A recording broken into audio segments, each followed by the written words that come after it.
पश्चिम ओडिशार गणपर्व नुआखाई थिला। मोर आपण को नुआखाई जुहार, समस्त को भी नुआखाई मोर जुहार। बाचस्पति महाशय, दया नदीर जलधारा खरा दिने सुखी जाई यार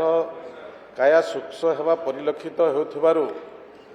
एही नदीर जल को उच्च भावे नहीं निर्माणाधीन थिबा मेगा पाइप पानीय जल जोगान प्रकल्प गुड़िक निमंते जलाभाव देखा जिबार आशंका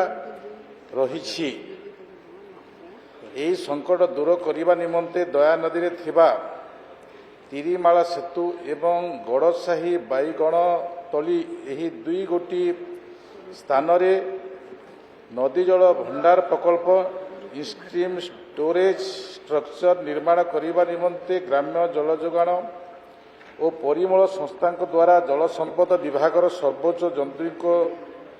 जून 2024 मसीह प्रस्ताव दिया जाइछि। दया नदी रे थिबा तिरिमाला सेतु निकटरे नदी जल भंडार प्रकल्प निर्माण करागले पुरी जिलार डेलांग ब्लॉक रे निर्माणाधीन थिबा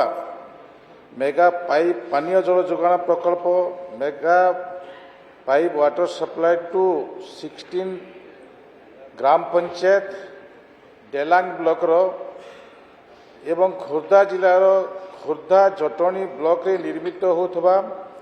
मेगा पाइप पानीय जल जोगान प्रकल्प 42 ग्राम पंचायत एवं Khordha Jatni block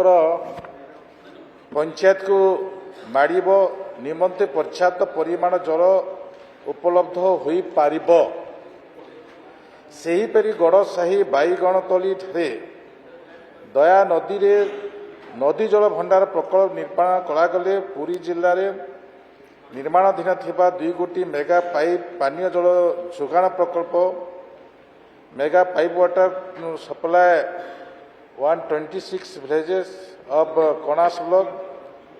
18 villages of Brahmagiri block 14 villages of Satyabadi block mega pipe water supply माध्यम 69 villages of Brahmagiri block 30 village of Krishna Prasad block एवं खोर्धा जिलार टांगी ब्लॉक रे निर्मित होता एक गोटी मेगा पानीय जल जोगान प्रकल्प जहाँकि 110 विलेजेस ऑफ टांगी ब्लॉक निमंते पर्याप्त परिमाण जल उपलब्ध हो पारिबो।